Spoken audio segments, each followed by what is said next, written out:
नमस्कार विद्यार्थी मित्रो,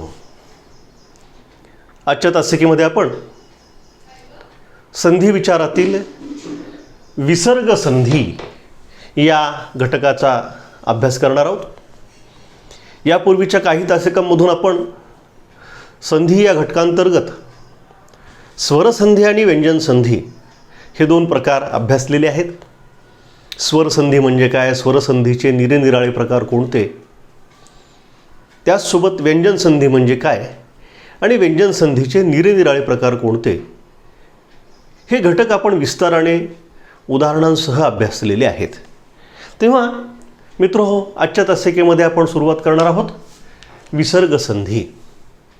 आपल्याला माहिती आहे विसर्ग या शब्दाचा अर्थ. आपण बऱ्याचदा वर्तमानपत्रांमधून किंवा वृत्तवाहिन्यांमधील बातम्यांमधून हा शब्द ऐकलेला आहे. आता पावसाळ्याच्या दिवसामध्ये तर हा शब्द वारंवार आपल्या कानामध्ये येतो की या अमुक तमुक जलाशयातून इतकं पाणी, इतक्या पाण्याचा विसर्ग नदीपात्रामध्ये करण्यात आला. तर याचा अर्थ काय असतो विसर्ग या शब्दाचा? विसर्ग या शब्दाचा अर्थ असतो प्रवाह. आणि तो प्रवाह सुद्धा कसा असतो? गतिमान असतो. गतिमान, गतीने होणारा, वेगाने. हा वेग असतो, त्याला आवेगही असतो. प्रचंड आवेगानं, प्रचंड वेगानं एखादा उत्सर्ग होणं. उत्सर्ग हा शब्दसुद्धा यासाठी वापरलेला असतो. आपल्या फुफ्फुसामधनं जी हवा आपण बाहेर सोडत असतो त्या हवेचा उत्सर्ग जेव्हा आवेगानं होतो तेव्हा तिथं विसर्ग निर्माण होतो. विसर्ग आपल्याला माहिती आहे, आपल्या शब्द वर्णमालेमध्ये विसर्गाला आपण स्वरादींमध्ये समाविष्ट केलेले. स्वरादींमध्ये आपल्याला माहिती आहे वर्णांचं वर्गीकरण दोन प्रमुख गटांमध्ये होतं. हे दोन गट कुठले? एक स्वर आणि दुसरा स्वरेतर. स्वरांमध्ये 14 स्वरांचा समावेश आपण करतो आणि स्वरेतर या गटामध्ये आपण व्यंजन आणि स्वरादींचा समावेश करतो. या सगळ्या गोष्टींची चर्चा आपण वर्णविचार या तासिकेमध्ये विस्ताराने केलेली आहे. इथं स्वरादीमध्ये समाविष्ट होणारी अनुस्वार, ज्याला हे चिन्ह आपण वापरतो, आणि विसर्ग, ज्याला आपण हे एकमेकांखाली दिलेली दोन टिंब हे चिन्ह वापरतो. तर या विसर्गाचा संधी कसा होतो? आता या घटकामध्ये आपल्याला काय अभ्यासायचं आहे? हा जो स्वरादींमधला विसर्ग आहे या विसर्गाचा संधी कसा होतो. तर मग चला तर पाहूया विसर्ग संधी म्हणजे काय. मला वाटतं ही गोष्ट आपल्याला समजली असेल. विसर्ग म्हणजे काय? विसर्ग संधीमध्ये जो संयोग होतो वर्णांचा तो कसा होतो? स्वरसंधीमध्ये पहिला स्वर असतो आणि दुसराही स्वरच असतो. व्यंजन संधीमध्ये पहिला वर्ण हा व्यंजन असतो आणि दुसरा वर्ण हा स्वर किंवा व्यंजन असतो. तसंच विसर्ग संधीमध्ये सुद्धा पहिला वर्ण हा विसर्ग असतो. पहिला वर्ण विसर्ग असतो आणि दुसरा वर्ण हा व्यंजन किंवा स्वर असतो. लक्षात घ्या, पहिला वर्ण विसर्ग असतो आणि दुसरा वर्ण व्यंजन किंवा विसर्ग असतो आणि यातून जो संधी होतो त्याला आपण विसर्ग संधी म्हणतो. आता उदाहरणार्थ पाहूया. म्हणजे हे का विधानामध्ये जर बांधायचं झालं उदाहरण पाहण्या अगोदर तर कसं बांधता येईल आपल्याला?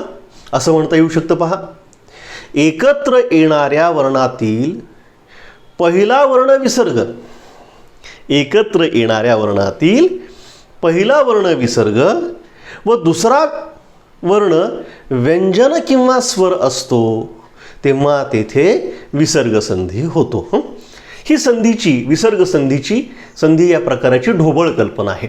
आता वेगवेगळ्या नियमांमध्ये या विसर्ग संधीचं वर्णन आपल्याला कसं करता येऊ शकतं, आपण जरा ते पाहण्याचा प्रयत्न करू. हो, ठीक आहे.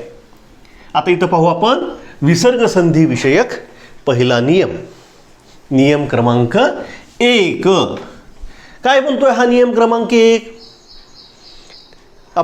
मी फलकावर लिहित असताना आपल्याकडं सुद्धा वह्यांमध्ये हे व्यवस्थित उतरवून घ्यायचं आहे. विसर्गाच्या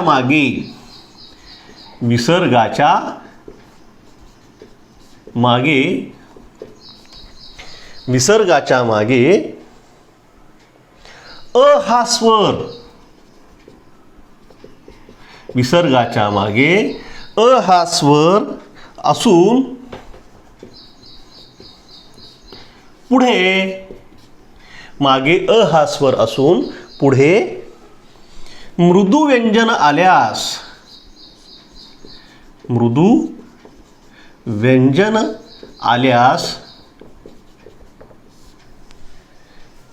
लिहिताना व्यवस्थित, विसर्गाच्या मागे अ हा स्वर असून पुढे मृदू व्यंजन आल्यास विसर्गाचा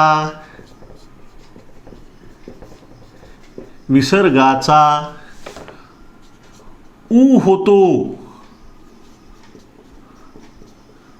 जो विसर्ग दिलेला असतो त्या विसर्गाचा काय होतो? ऊ होतो. हा ऊ मागील तेही वाक्य लिहितो, तेही शब्द लिहितो म्हणजे गोंधळ होणार नाही. हा ऊ मागील अ मध्ये मिसळून त्याचा ओ होतो. लक्षात येते?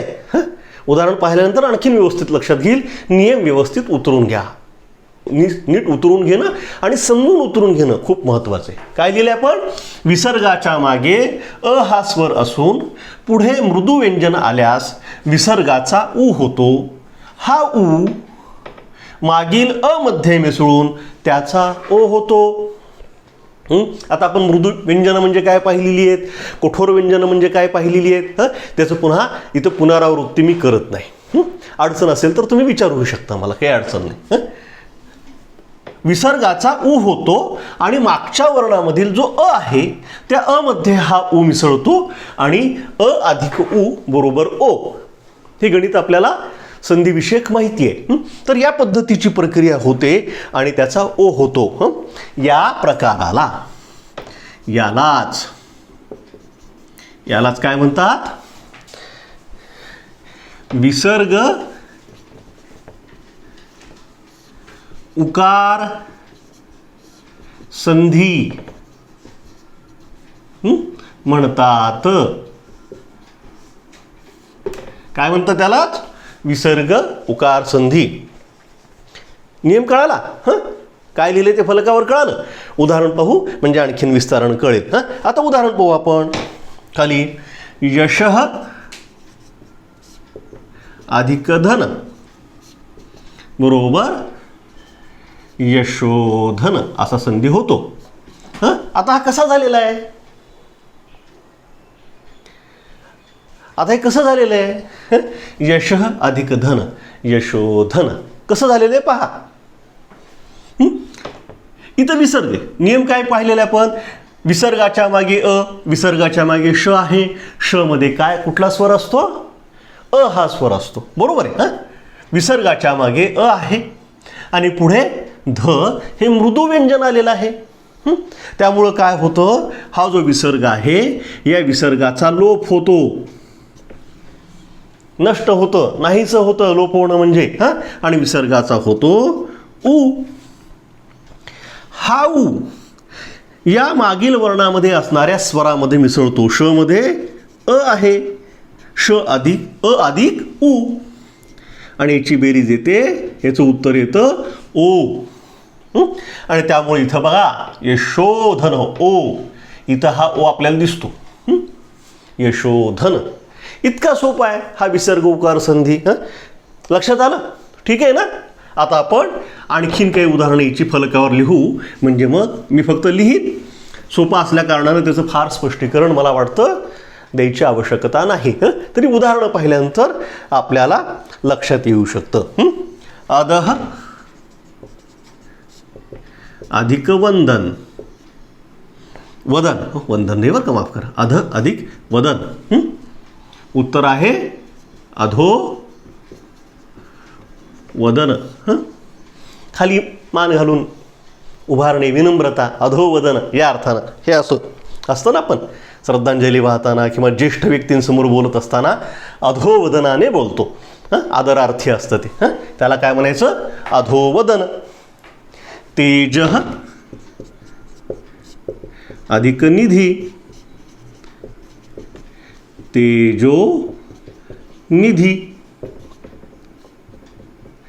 लक्षात येते? तेजो निधी. खूप शब्द तसे. तपः अधिक बल, तपोबल. लक्षात घ्या, इथं विसर्गाच्या मागे अ हा स्वर आहे आणि पुढील शब्दातला आद्यवर्ण काय आहे? मृदुव्यंजन आहे. मृदुव्यंजन आहे. आता मृदुव्यंजन आहे म्हटलं, मृदू वर्ण नाही म्हटले तर सगळे हे इथं आता एक मृदू वर्ण आलेला आहे, अ हा स्वर आलेला आहे. लक्षात घ्या, जे मृदू वर्णांमध्ये मोडतात, मग मृदुव्यंजनं असतील, स्वर असतील, किंवा ज्याला आपण अर्धस्वर म्हणतो य र ल व, हे सुद्धा असतील. मृदुवर्णांमध्ये कशाचा समावेश होतो? पुन्हा पुन्हा सांगतोय मी. कठोर वर्ण सोडून, व्यंजन सोडून बाकी जी व्यंजनं आहेत सगळी इथं लिहिली, ती सगळी मृदू व्यंजनं, सर्व स्वर आणि अर्धस्वर यांचा समावेश कशामध्ये होतो? मृदू वर्णामध्ये. मग ते जर समोर आले असतील, प्रत्येकाची उदाहरणं आपल्याला पाहता येतील, नाही याच्यातला भाग दे. परंतु वेळेच्या अभावामुळं आपण फक्त मर्यादित उदाहरणं इथं पाहतोय. काही आणखीन समजा अर्धस्वरांमधलं उदाहरण पाहिजे असेल तुम्हाला, अर्धस्वर. आता एक उदाहरण घेऊ. मन नाही, अर्धस्वरातलं पाहिजे ना आपल्याला. आपण पाहू. वयः अधिक वृद्ध. विसर्ग अ आणि समोरचा व्र म्हणजे व, हा काय आहे? अर्धस्वर आहे. म्हणून संधी होतो वयो वृद्ध. लक्षात येत आहे? खूप सोपं आहे बाळांनो. तर या पद्धतीने विसर्ग संधीमधला हा पहिला नियम आपल्याला समजून घ्यावा लागतो, ज्याला म्हणतो आपण विसर्ग उकार संधी. या विसर्ग उकार संधीमध्ये काय काय होतं हे आपण पाहिलं. पुसतोय फलकावरचं मी हे. विसर्ग संधीमध्ये आपण पाहिलं, विसर्ग उकार संधीमध्ये आपण पाहिलं की विसर्गाच्या मागे अ हा स्वर असतो आणि पुढे मृदुवर्ण असतो. मृदुव्यंजन असेल, स्वर असेल, अर्धस्वर असतील, तेव्हा उकार विसर्गाच्या ऐवजी उ येऊन मागच्या अ मध्ये त्याची बेरीज होते आणि त्याचा ओ होतो, असं आपण पाहिलं. यास म्हटलं विसर्ग उकार संधी. आता आपल्याला पुढं पाहायचं आहे विसर्ग र संधी. आपल्याला पाहायचे आहे विसर्ग र संधी. आता याचा नियम कसा आहे लिहून घ्या. विसर्गाच्या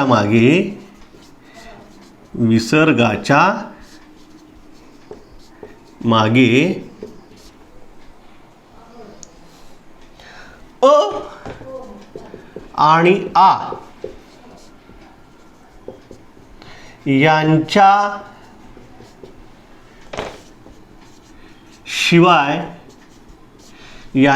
शिवाय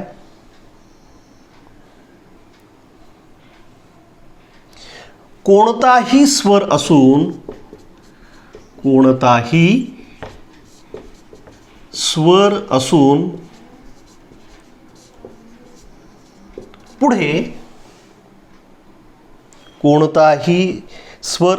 पुढे मृदू वर्ण आल्यास, मृदू वर्ण आल्यास विसर्गाचा र होतो, विसर्गाचा र होतो. लक्षात येत आहे? पहिल्या नियमामध्ये आणि दुसऱ्या नियमामध्ये काय फरक आहे? पहिल्या नियमामध्ये म्हणजे विसर्ग उकार संधीमध्ये अ हा स्वर आहे मागं, त्यामुळे उ झालेलं. इथं काय होत आहे? अ आणि आ यांच्याशिवाय कोणताही स्वर, ई, उ, ए, कोणताही स्वर असेल ज्याला आपण स्वर म्हणतो, तो जर स्वर आला आणि पुढे मृदू वर्ण आला, मृदू व्यंजन स्वर आणि अर्धस्वर हे जर आले तर काय होतं? विसर्गाचा र होतो. आता उदाहरण पहा. निही अधिक अंतर, निही अधिक अंतर. इथं पहा तुम्ही, इथं काय झालेलं आहे? हा विसर्ग, विसर्गाच्या मागे ई हा स्वर आलेला आहे, दिसतोय. म्हणून कसं होतं? न अधिक ई ह्रस्व ई अधिक विसर्ग, न अधिक ई अधिक विसर्ग, बरोबर हा पुढचा अंतरमधला, आणि त्याचं उत्तर येतं निरंतर. काय झालेलं आहे? विसर्गाच्या ऐवजी, या विसर्गाच्या ऐवजी काय आलेलं आहे? इथं र आलेला आहे. हा र अ मध्ये मिसळला, वर अनुस्वार गेला, निरंतर झाला. इतकं सोपं आहे. आणखीन काही उदाहरण आपल्याला इथं पाहता येतील. पाहूयात आपण आणखीन उदाहरण. दुह अधिक जन, विसर्गाच्या अगोदर उ हा स्वर आहे, द अधिक उ, पुढं काय आहे? विसर्ग आहे, बरोबर आहे, आणि पुढं आहे ज. इथं कसं काढलेलं आहे? विसर्गाच्या अगोदर काय येणार? र येणार. मग लिहिताना कसं लिहिणार आपण? दूरजन, दूरजन. पण आपल्याला माहिती आहे की र हा वर्ण पुढच्या वर्णाच्या संधी होताना डोक्यावर जातो आणि शब्द तयार होतो दुर्जन. लक्षात येत आहे? मला वाटत नाही फार कठीण आहे म्हणून. दुर्जन. आणखीन एखादं उदाहरण पाहू. बही अधिक रंग, याचंही उत्तर तसंच आहे. विसर्गाचा र होतो, या विसर्गाचा र होतो आणि उत्तर येतं बही रंग. लक्षात येत आहे ना? या पद्धतीने हा रसंधी होत असलेला दिसतो. पण हा जो रसंधी आहे, या संधी नियमामध्ये आणखीन एक पोटभेद असलेला आपल्याला दिसतो. सूक्ष्मता आहे. संस्कृत व्याकरणामध्ये खूप बारकावा, खूप सूक्ष्मता आणि ज्याला आपण शब्दसिद्धी म्हणतो, शब्द निर्मितीशास्त्र ज्याला म्हणूया आपण, या शब्द निर्मितीशास्त्राचा म्हणजे शब्दसिद्धीचा अत्यंत शास्त्रीय आणि तितकाच नैसर्गिक, स्वाभाविक असा विचार केलेला आहे. मनुष्य कसा बोलेल, मानवी मुखेंद्रियामधील निरनिराळ्या अवयवांची हालचाल कशी होईल, या सगळ्या गोष्टींचा सूक्ष्म अभ्यास करून आपल्या ह्या सगळ्या पूर्वसुरींनी, आपल्या या मागच्या थोर व्यक्तींनी सगळ्या हे सगळं व्याकरण आणि त्याचं नियमन केलेलं आपल्याला दिसतं. तर असो, आता याला मी म्हटलं की एक सूक्ष्म भेद या रसंधीमध्ये सुद्धा आहे. तो इथं लिहायचा आहे आपण. हे खालचे दोन फक्त शब्द पुसतोय मी, आपण लिहिली तशी गृहीत धरून. काय या रसंधीमध्ये एक छोटासा उपभेद आपण लिहायचं. तथापि, तथापि म्हणजे पण, अपवाद आहे किंवा त्याला एक सूक्ष्म भेद आहे. तथापि पुढील शब्दात, आता जे खाली आपण लिहितोय ते, पुढील शब्दात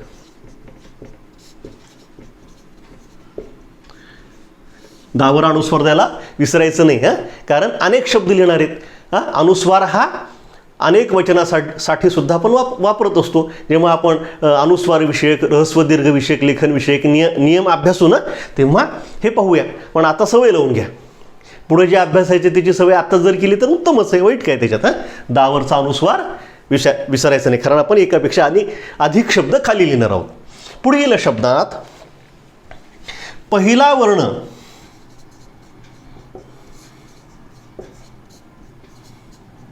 र असेल, पुढील शब्दात पहिला वर्ण र असेल आणि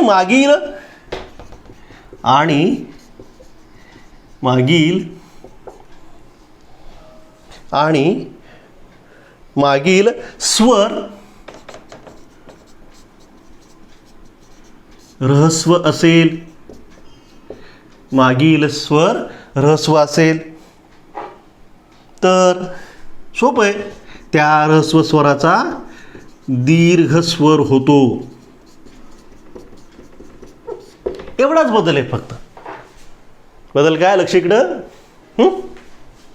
तथापि आपण काय लिहिलंय, विसर्गाच्या मागे अ आणि आ यांच्याशिवाय कोणताही स्वर असून पुढे मृदू वर्ण आल्यास विसर्गाचा र होतो. इथं अ आणि आ म्हटलेलं आहे, म्हणजे ऱ्हस्व आणि दीर्घ या दोन्ही गोष्टी घेतलेल्या आहेत. इथं काय बदल केलेला आहे, छोटासा बदल असा आहे, तथापि पुढील शब्दात पहिला वर्ण र असेल,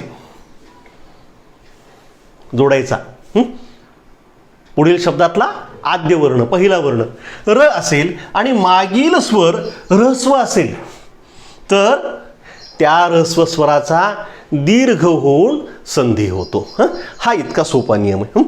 उदाहरण पाहू आपण. निही अधिक रस, विसर्ग आहे, माग ऱ्हस्व, स्वर आहे.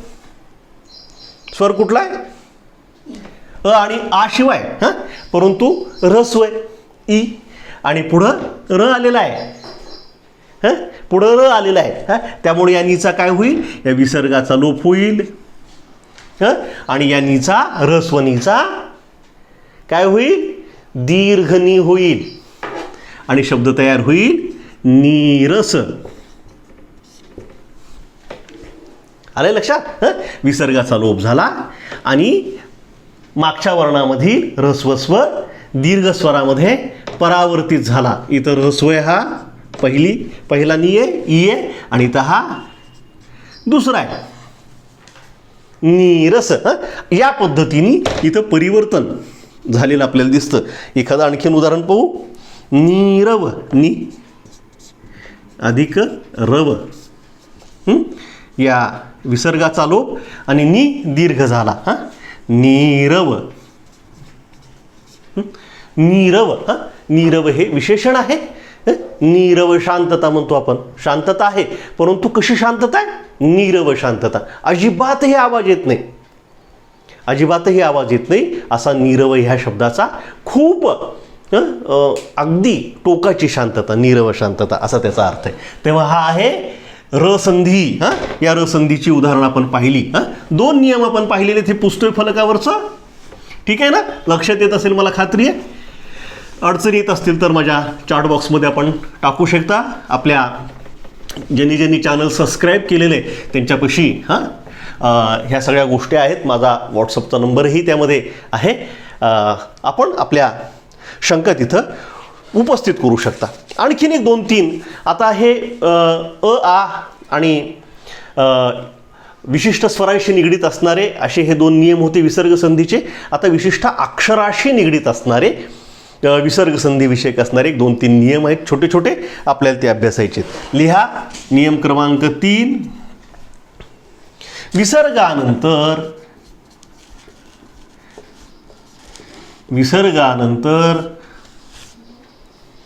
च छ येत असेल तर विसर्गाचा श होतो. विसर्गानंतर च छ येत असतील तर विसर्गाचा श होतो. हां, त्याचं गणित असं लिहायचं, विसर्ग अधिक च ऑब्लिक छ बरोबर श. व्यंजनांत बरं हलंत लिहायचं. हां, त्याचा श होतो. हां, उदाहरण, निही अधिक चय. उत्तर येतं निश्चय. खूप उदाहरण आहे त्याचे. निही अधिक चिंत. उत्तर येतं निश्चिंत. निश्चिंत. तपः अधिक चर्या. उत्तर येतं तपश्चर्या. काय झालंय, वरील उदाहरणांमध्ये आपण जी उदाहरणं पाहतोय तिथं विसर्गाचा लोप झालेला आहे आणि विसर्गाचा लोप होऊन च छ ऐवजी श इथं आलेले आपल्याला दिसतात. ही च ची उदाहरणं पाहिली आपण. छ चं उदाहरण पाहू. निही अधिक छल. निश्चल. निश्चल.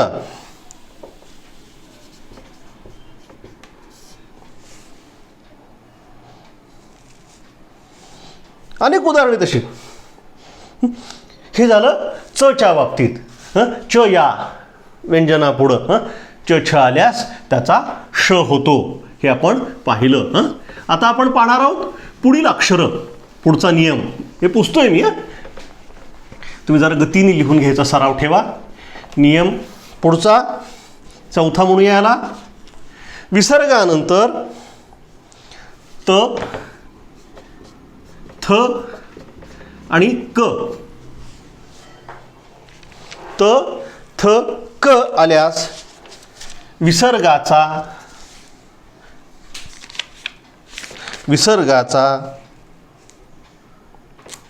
स होतो. त,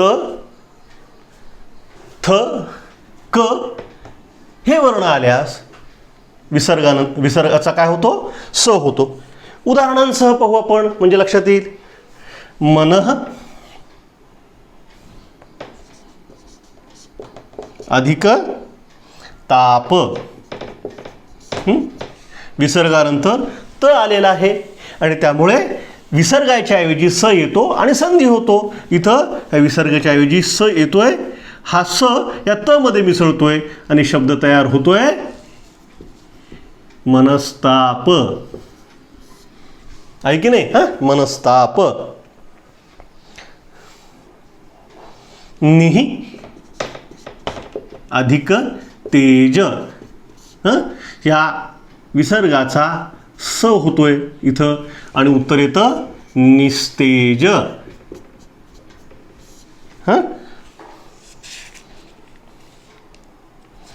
दुह अधिक तर. उत्तर येतं दुस्तर. ठीक आहे.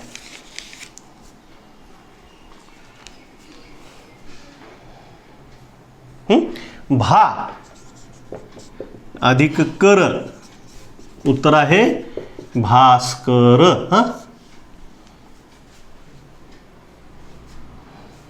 पुर अधिक कृत. विसर्गाचा लोप आणि त्याचा स. स हे व्यंजन क ला चिटकतं. पुरस्कार. तसंच नमः अधिक कार. पुरस्कृत आहे बरं काय शब्द. नमः पुरस्कृत. पुरस्कृत बदल करू. पुरस्कार सुद्धा होतं इथं. जर कार असेल इथं पुरस्कार सुद्धा होतं, काही अडचण नाही. नमस्कार. उत्तर येतं नमस्कार. लक्षात येत आहे? इकडे लक्ष द्या. तर या पद्धतीने रसंधीमध्ये विसर्गानंतर त, थ, क आल्यानंतर विसर्गाचा लोप होऊन त्याचा स होतो आणि संधी होत असलेला आपल्याला दिसतो. याला हा रसंधी पुसून टाकतो इथं मी, रसंधी मागं संपलेला आहे. हा चौथा नियम आहे. हां, हे पुसतोय मी. आता आपल्याला क्रमाने 5वा नियम पाहायचा आहे पुढचा. एक 2 नियम छोटे छोटे इथे ते आपण पाहूया. विसर्गानंतर काय आल्यानंतर काय काय होतं हे आपण पाहतोय. हा 5वा आहे.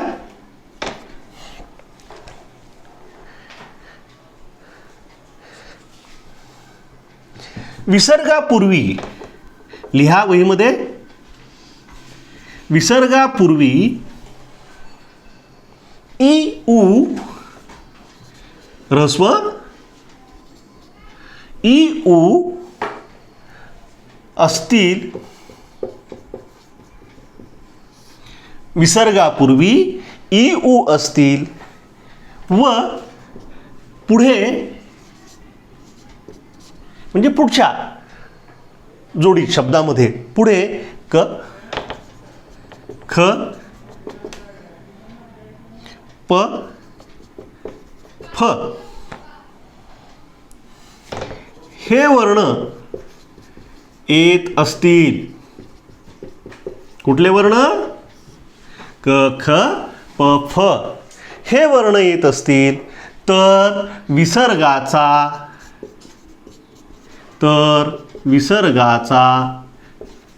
षटकोणाचा होतो.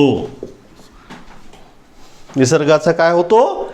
षटकोणाचा. हां, एका वाक्यात जर लईच झालं, जसं आपण समीकरण लिहितो बीजगणितामध्ये, तर कसं इ उ क अधिक क ख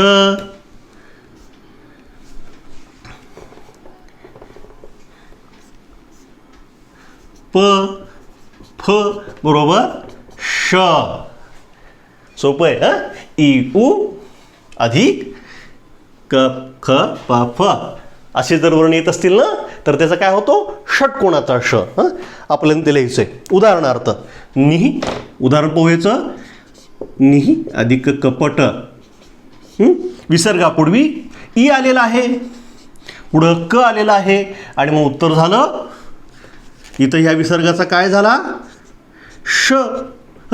हा श हलंत आहे, अर्धा आहे, तो इथं या कला चिटकला आणि उत्तर झालं निष्कपट. लक्षात येत आहे? सोपं आहे. आणखीन एक उदाहरण पाहू आणि पुढचा नियम पाहू आपण. पुढचं उदाहरण आहे दुह अधिक कर्म. कोणी करायचं नाहीये, उदाहरण म्हणून फक्त समजून घ्यायचंय. विसर्गापूर्वी उ आहे आणि पुढं क आलेला आहे, उत्तर येतं दुष्कर्म. ठीक आहे. हा आपला 5वा नियम होता. विसर्गापूर्वी इ उ आले असतील आणि पुढे क ख प फ असतील तर विसर्गाचा षटकोणाचा श होतो. आता आपण पुढचे 2 वर्ण पाहूयात ज्यांच्या पुढं मागं कुठलं व्यंजन आल्यानंतर काय होतं ही गोष्ट आपल्याला समजून घ्यायची आहे. 6वा नियम म्हणू याला. विसर्गापुढे, पूर्वी आणि पुढे हे शब्दयोगी अव्यय फार महत्वाचे. विसर्गापुढे लिहा श श स. यांना उष्मे म्हणतो आपण, घर्षक स्वर म्हणतो. हां, श श स ही यांना उष्मे म्हणतो. यांना काय म्हणतो आपण? उष्मे किंवा घर्षक स्वर व्यंजन म्हणतो आपण. विसर्गापुढे श श स असतील तर विसर्ग जसा आहे तसा, जैसे की तैसा, जसा आहे तसा राहतो. त्यात काही बदल होत नाही, लोप होत नाही, जसा मागील अनेक उदाहरणांमध्ये नियमांमध्ये झालेला आहे. किंवा किंवा विसर्गाचे रूप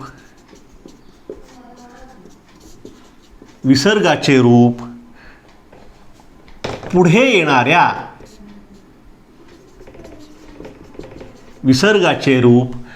येणाऱ्या वर्णासारखे होते.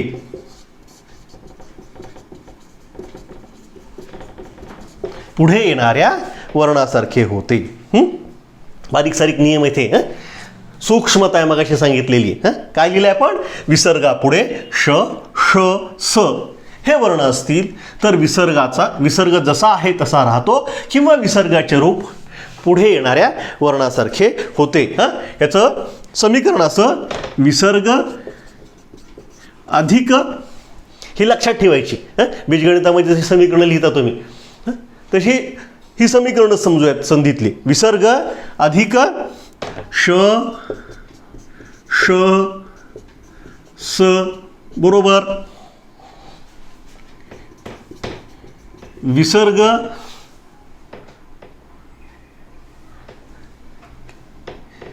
जसा आहे तसा.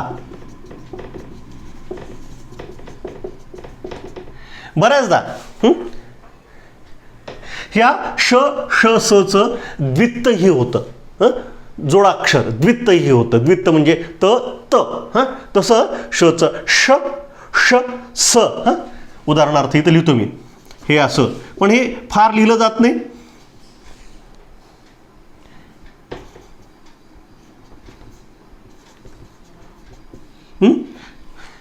या पद्धतीने फार लेखन केलं जात नाही. उदाहरणं पाहिल्यानंतर आपल्याला चटकन लक्षात येईल. उदाहरण आहे निही अधिक शुल्क. निही अधिक शुल्क. विसर्गाच्या अगोदर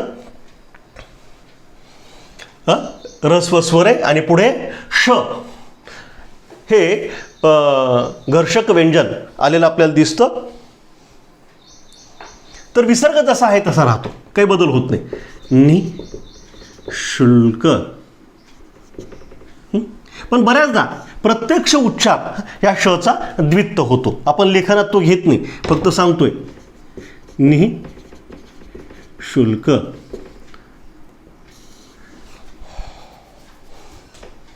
निशुल्क या उच्चाराचा द्वित्त होतो, या विसर्गाचा इथं द्वित्त होतो, म्हणजे श डबल होतं. निशुल्क निशुल्क निशुल्क असाही लेखन करण्याचा प्रघात आहे. परंतु हे फार प्रचलित नाही आहे, हे प्रचलित असलेलं आपल्याला दिसतं. लक्षात घ्या. आणखीन काही उदाहरणं याची.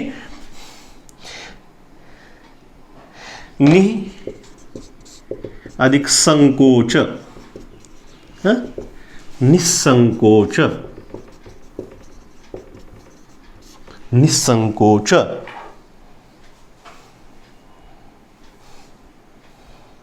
लक्षात येत आहे. अशी काही उदाहरणं आहेत. फार उदाहरणं नाही आहे त्याची, परंतु विसर्गापुढे श श स हे उष्मे आले किंवा घर्षक व्यंजन आली तर विसर्गाचा लोप होत नाही, विसर्ग जसा आहे तसाच राहतो. हे आपण लक्षात घ्यावं. काही ठिकाणी असं जे लिहिलं जातं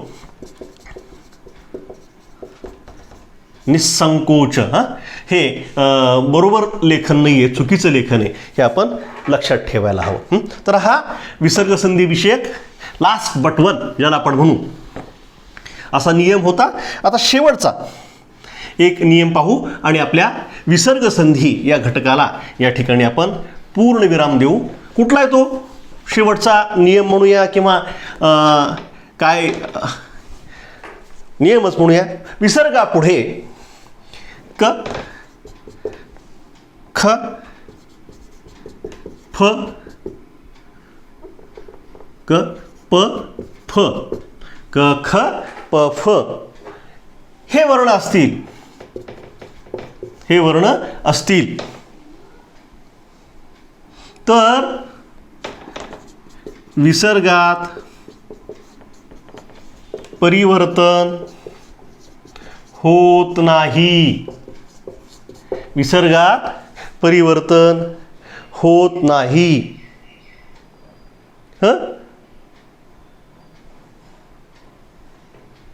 लक्षात येत आहे. उदाहरणार्थ प्रातः अधिक काल, प्रातः काल का आलेलं आहे. अधः अधिक पतन, जसं आहे तसं अधः पतन, जे आपल्याला होऊ द्यायचं नाही. मनः अधिक कामना, ज्या सगळ्यांच्या पूर्ण झाल्या पाहिजेत. विसर्ग आहे तसा राहतो. मनः कामना, गणरायाचे चरणी वंदन, सगळ्यांच्या मनः कामना पूर्ण व्हाव्यात. ठीक आहे ना.